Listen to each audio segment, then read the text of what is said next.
Deux Rois, chapitre 8. Élisée dit à la femme dont il avait fait revivre le fils, « Lève-toi, va-t'en, toi et ta maison, et séjourne où tu pourras. Car l'Éternel appelle la famine, et même elle vient sur le pays pour 7 années. » La femme se leva, et elle fit selon la parole de l'homme de Dieu. Elle s'en alla, elle et sa maison, et séjourna 7 ans au pays des Philistins. Au bout des 7 ans, la femme revint du pays des Philistins, et elle alla implorer le roi au sujet de sa maison et de son champ. Le roi s'entretenait avec Géasi, serviteur de l'homme de Dieu, et il disait, « Raconte-moi, je te prie, toutes les grandes choses qu'Élisée a faites. » Et pendant qu'il racontait au roi comment Élisée avait rendu la vie à un mort, la femme dont Élisée avait fait revivre le fils vint implorer le roi au sujet de sa maison et de son champ. Géasi dit, « Ô roi, mon seigneur, voici la femme, et voici son fils qu'Élisée a fait revivre. » Le roi interrogea la femme, et elle lui fit le récit. Puis le roi lui donna un eunuque, auquel il dit, « Fais restituer tout ce qui appartient à cette femme, avec tous les revenus du champ, depuis le jour où elle a quitté le pays jusqu'à maintenant. » Élisée se rendit à Damas.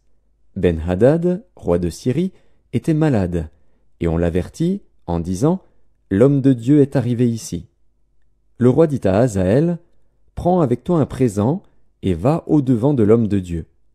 Consulte par lui l'Éternel, en disant, « Guérirai-je de cette maladie ?» Hazaël alla au-devant d'Élisée, prenant avec lui un présent, tout ce qu'il y avait de meilleur à Damas, la charge de 40 chameaux. Lorsqu'il fut arrivé, il se présenta à lui et dit, « Ton fils Ben-Hadad, roi de Syrie, m'envoie vers toi pour dire, « Guérirai-je de cette maladie ?» Élisée lui répondit, « Va, dis-lui, tu guériras. Mais l'Éternel m'a révélé qu'il mourra. » L'homme de Dieu arrêta son regard sur Hazaël et le fixa longtemps, puis il pleura.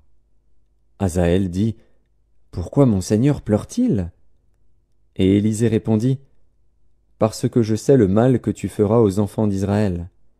Tu mettras le feu à leurs villes fortes, tu tueras avec l'épée leurs jeunes gens, tu écraseras leurs petits-enfants, et tu fendras le ventre de leurs femmes enceintes. » Hazaël dit, « Mais qu'est-ce que ton serviteur, ce chien, pour faire de si grandes choses ?» Et Élisée dit, « L'Éternel m'a révélé que tu seras roi de Syrie. » Hazaël quitta Élisée et revint auprès de son maître, qui lui dit, « Que t'a dit Élisée ?» Et il répondit, « Il m'a dit, tu guériras. » Le lendemain, Hazaël prit une couverture, qu'il plongea dans l'eau, et il l'étendit sur le visage du roi, qui mourut. Et Hazaël régna à sa place. La 5e année de Joram, fils d'Akab, roi d'Israël, Joram, fils de Josaphat, roi de Juda, régna. Il avait 32 ans lorsqu'il devint roi, et il régna 8 ans à Jérusalem. Il marcha dans la voie des rois d'Israël, comme avait fait la maison d'Akab, car il avait pour femme une fille d'Akab, et il fit ce qui est mal aux yeux de l'Éternel. Mais l'Éternel ne voulut point détruire Juda, à cause de David, son serviteur, selon la promesse qu'il lui avait faite de lui donner toujours une lampe parmi ses fils. De son temps, Édom se révolta contre l'autorité de Juda et se donna un roi. Joram passa à Tsaïr avec tous ses chars. S'étant levé de nuit, il battit les Édomites qui l'entouraient et les chefs des chars, et le peuple s'enfuit dans ses tentes. La rébellion d'Édom contre l'autorité de Juda a duré jusqu'à ce jour. Libna se révolta aussi dans le même temps. Le reste des actions de Joram et tout ce qu'il a fait, cela n'est-il pas écrit dans le livre des chroniques des rois de Juda? Joram se coucha avec ses pères, et il fut enterré avec ses pères dans la ville de David. Et Akazia, son fils, régna à sa place.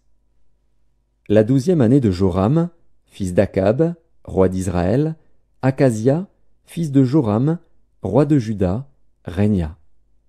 Akazia avait 22 ans lorsqu'il devint roi, et il régna 1 an à Jérusalem.